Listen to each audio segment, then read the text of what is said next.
Thank you very much. Good afternoon. Thank you.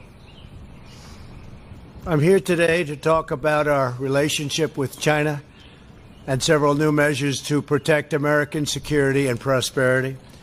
China's pattern of misconduct is well known. For decades, they've ripped off the United States like no one has ever done before. Hundreds of billions of dollars a year were lost dealing with China, especially over the years during the prior administration. China raided our factories, offshored our jobs, gutted our industries, stole our intellectual property, and violated their commitments under the World Trade Organization. To make matters worse, they are considered a developing nation, getting all sorts of benefits that others, including the United States, are not entitled to. But I have never solely blamed China for this. They were able to get away with the theft like no one was able to get away with before because of past politicians and, frankly, past presidents. But unlike those who came before, my administration negotiated and fought for what was right. It's called fair and reciprocal treatment.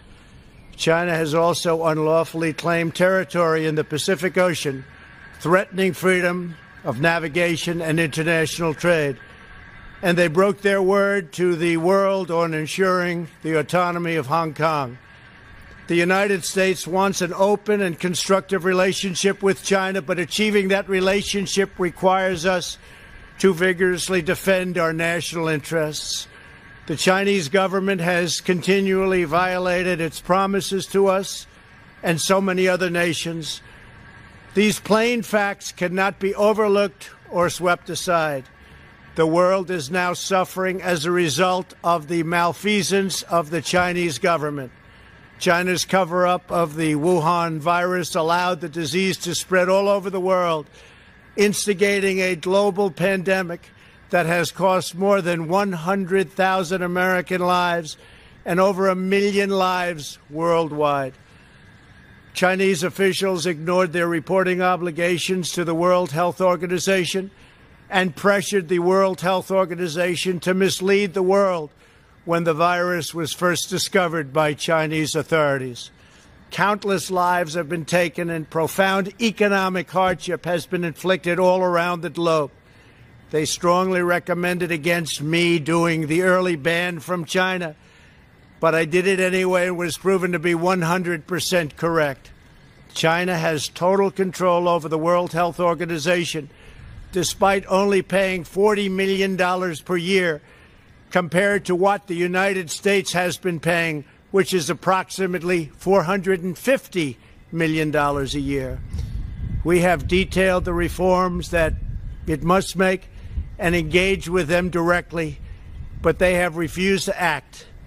Because they have failed to make the requested and greatly needed reforms, we will be today terminating our relationship with the World Health Organization and redirecting those funds to other worldwide and deserving urgent global public health needs. The world needs answers from China on the virus. We must have transparency. Why is it that China shut off infected people from Wuhan to all other parts of China?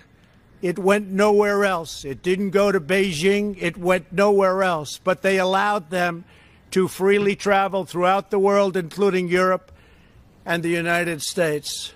The death and destruction caused by this is incalculable. We must have answers, not only for us, but for the rest of the world. This pandemic has underscored the crucial importance of building up America's economic independence, reshoring our critical supply chains, and protecting America's scientific and technological advances. For years, the government of China has conducted illicit espionage to steal our industrial secrets, of which there are many. Today, I will issue a proclamation to better secure our nation's vital university research and to suspend the entry of certain foreign nationals from China who we have identified as potential security risks. I am also taking action to protect the integrity of America's financial system, by far the best in the world. I am instructing my presidential working group on financial markets to study the differing practices of Chinese companies listed on the U.S. financial markets with the goal of protecting American investors. Investment firms should not be subjecting their clients to the hidden and undue risks associated with financing Chinese companies that do not play by the same rules. Americans are entitled to fairness and transparency. Several of the most significant actions we're taking pertain to deeply troubling situations unfolding in Hong Kong. This week, China unilaterally imposed control over Hong Kong security. This was a plain violation of Beijing's treaty obligations with the United Kingdom in the Declaration of 1984 and explicit provisions of Hong Kong's basic law. It has 27 years to go. The Chinese government's move against Hong Kong is the latest in a series of measures that are diminishing the city's long-standing and very proud status. This is a tragedy for the people of Hong Kong, the people of China, and indeed the people of the world. China claims it is protecting national security. But the truth is that Hong Kong was secure and prosperous as a free society. Beijing's decision reverses all of that. It extends the reach of China's invasive state security apparatus into what was formerly a bastion of liberty. China's latest incursion, along with other recent developments that degraded the territory's freedoms, makes clear that Hong Kong is no longer sufficiently autonomous to warrant the special treatment that we have afforded the territory since the handover. China has replaced its promised formula of one country, two systems with one country, one system. Therefore, I am directing my administration to begin the process of eliminating policy exemptions that give Hong Kong different and special treatment. My announcement today will affect the full range of agreements we have with Hong Kong, from our extradition treaty to our export controls on dual-use technologies and more, with few exceptions. We will be revising the State Department's travel advisory for Hong Kong to reflect the increased danger of surveillance and punishment by the Chinese state security apparatus. We will take action to revoke Hong Kong's preferential treatment as a separate customs and travel territory from the rest of China.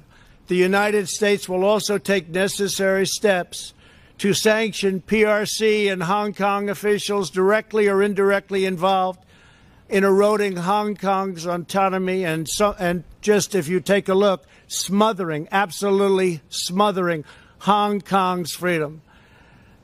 Our actions will be strong. Our actions will be meaningful. More than 2 decades ago, on a rainy night in 1997, British soldiers lowered the Union flag and Chinese soldiers raised the Chinese flag in Hong Kong. The people of Hong Kong felt simultaneously proud of their Chinese heritage and their unique Hong Kong identity. The people of Hong Kong hoped that in the years and decades to come, China would increasingly come to resemble its most radiant and dynamic city. The rest of the world was electrified by a sense of optimism that Hong Kong was a glimpse into China's future, not that Hong Kong would grow into a reflection of China's past. In every decision, I will continue to proudly defend and protect the workers, families, and citizens of the United States of America. Thank you very much. Thank you.